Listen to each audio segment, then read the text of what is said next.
बातमीपत्रामध्ये आता पाहणार आहोत सुपरफास्ट 100 बातम्या सुरुवात करूयात।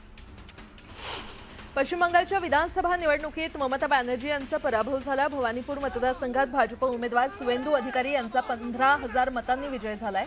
तर ममता बॅनर्जी यांच्या हातून सत्ता तर गेलीच, शिवाय त्यांची आमदारकी देखील टिकली नाहीये।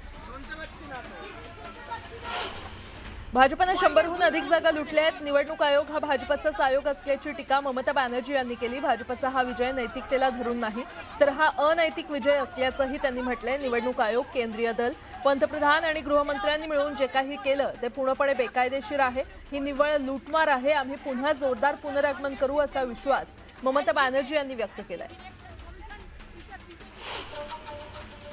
5 पैकी 3 राज्यात भाजपचा मोठा विजय झालाय। पश्चिम बंगाल, आसाम आणि पुदुच्चेरीमध्ये भाजपची सत्ता आली आहे। या विजयानंतर भाजपने देशभरात जोरदार जल्लोष केला। पश्चिम बंगाल, तामिळनाडू आणि केरळ या 3 राज्यांमध्ये सत्ताधाऱ्यांना सत्तेवरून पायउतार व्हावं लागलं। पश्चिम बंगालमध्ये भाजप, तामिळनाडूमध्ये थलपती विजय यांचा टीव्हीके आणि केरळमध्ये काँग्रेसच्या नेतृत्वातील यूडीएफ आघाडीनं निवडणुकीमध्ये जोरदार मुसंडी मारत विक्रमी मताधिक्य मिळवलं। तिन्ही पक्षांच्या विजयात महिला मतदारांचा मोठा सहभाग असल्याचं बोललं जात आहे। लाडली बहिणा आणि लाडकी बहीण सारख्या योजनांची घोषणा तिन्ही पक्षांनी निवडणुकीच्या जाहीरनाम्यात केली होती। पश्चिम बंगालच्या सत्तेतून ममता बॅनर्जी पायउतार झाल्या। पश्चिम बंगाल विधानसभा निवडणुकीत भाजपने ऐतिहासिक कामगिरी करत सत्ता काबीज केली आहे। भाजपने 208 जागांवर विजय प्राप्त केला। पश्चिम बंगालमध्ये गेली 15 वर्ष ममता बॅनर्जी यांच्या तृणमूल काँग्रेसचं सरकार होतं। दरम्यान पश्चिम बंगालमध्ये इतिहास घडवत भाजपने पहिल्यांदा सत्ता काबीज केली आहे। तामिळनाडूमध्ये थलपती विजय यांच्या टीव्हीके पक्षाने जोरदार मुसंडी मारली। थलपती विजय यांनी डीएमके आणि एआयडीएमकेला धोबीपछाड देत 100 पार केली, तर स्टॅलिन यांना सत्तेवरून पायउतार व्हावं लागले। 1967 नंतर पहिल्यांदाच तामिळनाडूमध्ये तिसऱ्या पक्षाची सत्ता आली आहे। तामिळनाडूमध्ये आतापर्यंत द्रविड मुन्नेत्र कळघम आणि ऑल इंडिया अण्णा द्रविड मुन्नेत्र कळघम यांच्यामध्येच प्रामुख्याने राजकीय लढाई होत होती। मात्र आता यंदा तामिळी अभिनेता थलपती विजय यानं निवडणुकीची संपूर्ण गणितं बदलवून टाकली आहे। निवडणूक जिंकल्यानंतर थलपती विजय यांनी मतदारांना अभिवादन केलं। जिंकल्यानंतर थलपती विजय हे आपलं प्रमाणपत्र घेण्यासाठी निवडणूक कार्यालयात पोहोचले, तेव्हाही त्यांच्या आजूबाजूला चाहत्यांचा गराडा पाहायला मिळाला। विजय यांनी प्रमाणपत्र दाखवत मतदारांना अभिवादन केलं। तामिळनाडूमध्ये सत्ताधारी डीएमकेला मोठा धक्का बसलाय। विजय थलपतीवर तामिळनाडूच्या जनतेनं विश्वास ठेवलाय। विजय थलपतीच्या टीव्हीकेनं जोरदार मुसंडी मारली। दरम्यान टीव्हीके पक्षाकडून निवडणूक लढलेल्या सबरीनाथ यांचा विजय झाला।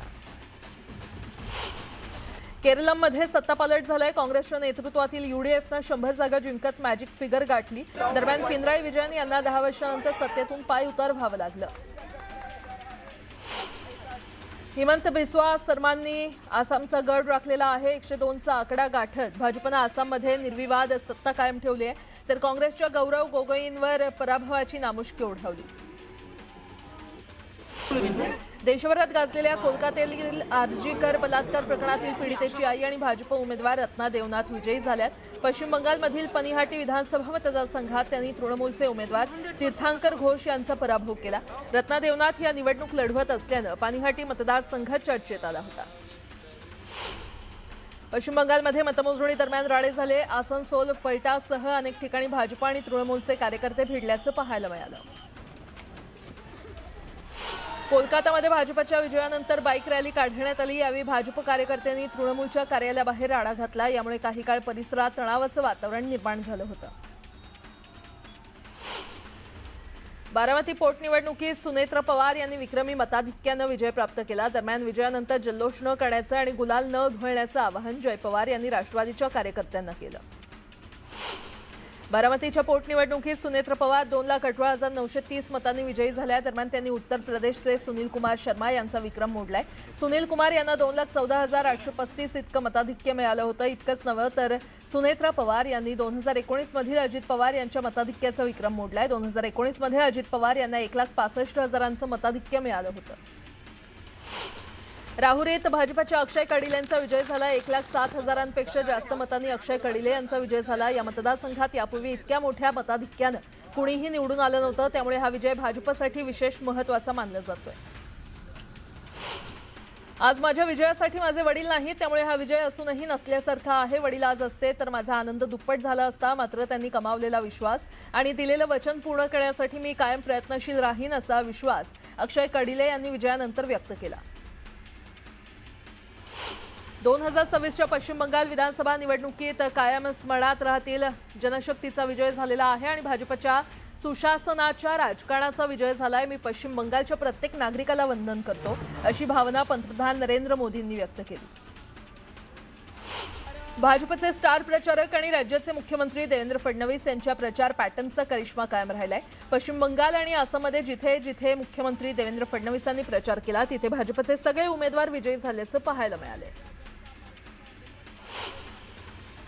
पश्चिम बंगालमधील भाजपच्या दमदार विजयावर मुख्यमंत्री देवेंद्र फडणवीसांनी प्रतिक्रिया दिली आहे। घुसखोरी आणि दहशतवादापासून वाचवणारा हा बंगालचा विजय आहे। भाजप कार्यकर्त्यांना मारलं तोडलं तरी ममता दीदी भाजप कार्यकर्त्यांना थांबवू शकत नाहीत असं म्हणत मुख्यमंत्री फडणवीसांनी जोरदार निशाणा साधला। पश्चिम बंगालच्या लोकांनी हे महापरिवर्तन करून दाखवल्याचं मुख्यमंत्री फडणवीस म्हटले। त्यावेळी त्यांनी इतर राज्यातील भाजपच्या विजयावर देखील मोठं विधान करत भारताच्या 78% भूभागावर भाजप आणि एनडीएचं सरकार आहे। पंतप्रधान नरेंद्र मोदींवर असलेला विश्वास लोकांनी मतपेटीच्या माध्यमातून दाखवलाय असं देखील मुख्यमंत्री फडणवीस म्हटले। मुंबईत भाजपच्या विजयाचा जल्लोष केल्यानंतर मुख्यमंत्र्यांनी झालमुरी खाण्याचा आस्वाद घेतला। यावेळी भाजप नेते आणि कार्यकर्ते उपस्थित होते। 5 राज्यांच्या निवडणूक निकालाबाबत राहुल गांधींनी एक्सवर पोस्ट केले आहे। केरळमधील माझ्या बंधू भगिनींनो, खरोखरच निर्णायक जनादेश दिल्याबद्दल धन्यवाद। केरळमध्ये प्रतिभा आहे, केरळमध्ये क्षमता आहे आणि आता केरळमध्ये या दोन्हींना योग्य दिशा देण्याची दूरदृष्टी असलेलं यूडीएफ सरकार आहे अशी भावना राहुल गांधी यांनी व्यक्त केली। ब्रेकनंतर आपलं पुन्हा एकदा स्वागत। उर्वरित बातम्या पाहूयात। बंगालमध्ये भाजपला मिळालेल्या यशानंतर नागपूरमधील भाजप कार्यकर्त्यांमध्ये उत्साहाचं वातावरण पाहायला मिळालं। भाजपच्या विदर्भ विभागीय कार्यालयात विजयाचा जल्लोष करण्यात आला। फटाके फोडून ढोल ताशा वाजवत मिठाई वाटत भाजप कार्यकर्त्यांनी जल्लोष केला। भाजपच्या विजयानंतर दिल्लीमध्ये भाजप कार्यकर्त्यांनी जल्लोष केला। एकमेकांना रसगुल्ला भरवत भाजप कार्यकर्त्यांनी जोरदार सेलिब्रेशन केलं। कोलकात्यासह देशभरात भाजप कार्यकर्त्यांनी झलमुरी भेळ खात विजयोत्सव साजरा केला। जय श्रीरामचे नारे देत गुलाल उधळत भाजपकडून जोरदार सेलिब्रेशन करण्यात आलं। पश्चिम बंगालच्या सिलिगुडीत भाजपच्या विजयानंतर जल्लोष करण्यात आला। भाजप कार्यकर्त्यांनी गुलाल उधळत जोरदार सेलिब्रेशन केलं। जय श्रीराम आणि हर हर महादेवच्या घोषणा देत भाजपचे कार्यकर्ते मोठ्या संख्येनं पश्चिम बंगालमधील हावडा ब्रिजवर एकत्र जमले। याचा व्हिडिओ सध्या व्हायरल होतोय। हावडा पुलावर भाजप कार्यकर्त्यांनी विजयोत्सव साजरा केला। 3 राज्यांमध्ये भाजपचा निर्विवाद विजय झाल्यानंतर मुंबईतील भाजप कार्यकर्त्यांनी विजयोत्सव साजरा केला। भाजप कार्यालयाबाहेर फटाके फोडत गुलाल उधळून जल्लोष करण्यात आला। दिल्लीतील भाजप कार्यालयाबाहेर फटाके फोडत जल्लोष करण्यात आला। भाजपच्या विजयानंतर कार्यकर्त्यांमध्ये मोठा उत्साह पाहायला मिळाला। पश्चिम बंगालमध्ये तृणमूल काँग्रेसला धोबीपछाड दिल्यानंतर भाजप कार्यकर्त्यांनी रसगुल्ला आणि झालमुरी भेळ खात सेलिब्रेशन केलं। दुसऱ्या टप्प्यातील प्रचारावेळी झाडग्राम शहरात पंतप्रधान मोदींनी ताफा थांबवून तिथल्या प्रसिद्ध झालमुरी भेळचा आस्वाद घेतला होता। हा व्हिडिओ प्रचंड व्हायरल झाला होता। तामिळनाडूमध्ये थलपती विजयच्या टीव्हीके पक्षाला विजय मिळाल्यानंतर टीव्हीके पक्षाच्या समर्थकांनी जोरदार जल्लोष केला। एकमेकांना पेढे भरवत गुलाल उधळून फटाके फोडत जल्लोष करण्यात आला। तामिळनाडूतील विजयानंतर थलपती विजयच्या घराबाहेरही कार्यकर्त्यांनी जल्लोष केला। थलपती विजय यांच्या कुटुंबियांनीही ठेका धरत विजयानंतर जोरदार सेलिब्रेशन केलं। विधान परिषदेच्या सदस्यपदी बिनविरोध निवडून आलेले शिवसेना नेते अंबादास दानवेंनी मातोश्रीवर जाऊन बाळासाहेब ठाकरेंच्या स्मृतीस्थळाचं दर्शन घेत आशीर्वाद घेतले। यावेळी दानवेंचं उद्धव ठाकरेंनी अभिनंदन करून पुढील वाटचालीसाठी शुभेच्छा दिल्या। भोंदू अशोक खरातला 14 दिवसांची न्यायालयीन कोठडी सुनावण्यात आलेली आहे। अशातच शिर्डी पोलिसांनी भोंदू खरातचा ताबा घेतलाय। फसवणूक आणि सावकारी प्रकरणी शिर्डी पोलीस ठाण्यात गुन्हा दाखल असलेल्या गुन्ह्याचा तपास करण्यासाठी अशोक खरातचा शिर्डी पोलिसांनी ताबा घेतला। कोल्हापूर जिल्ह्याची अर्थवाहिनी असलेल्या गोकुळ दूध संघावर प्रशासकाची नियुक्ती करण्यात आली आहे। गोकुळच्या विद्यमान संचालक मंडळाची मुदत संपताच साताऱ्याचे जिल्हा उपनिबंधक संजय कुमार सुद्रिक यांची प्रशासक मंडळाच्या अध्यक्षपदी नियुक्ती करण्यात आली आहे। त्यांच्यासोबतच प्रदीप मालगावे आणि सुनील धायगुडे यांची सदस्य म्हणून नियुक्ती करण्यात आली आहे। शिवसेना उबाठा पक्ष आणि काँग्रेसच्या वतीनं धारावीमध्ये आंदोलन करण्यात आलं। धारावी बचावसाठी हे आंदोलन करण्यात आलं। धारावी विकास प्रकल्पामध्ये अपात्र आणि पात्र अटीच्या विरोधात मोर्चा काढण्यात आला। यावेळी जोरदार घोषणाबाजी करण्यात आली। मुंबईच्या वाकोला परिसरात रस्त्याचं काम सुरू असताना विहीर आढळून आली। डीपी रोडवर सिमेंट काँक्रीटचं काम अर्ध्यावर असताना 50 ते 60 वर्ष जुनी विहीर आढळली आणि त्यामुळे रस्त्याचं काम ठप्प झालं। सुमारे 15 मीटर व्यासाची ही विहीर रस्त्याच्या मधोमध आहे। पालिकेच्या नियमानुसार विहीर बुजवता येत नसल्यामुळे प्रशासन अडचणीत सापडलंय। विहिरीवर ग्रिल बसवणं किंवा अन्य पर्यायावर विचार सुरू आहे।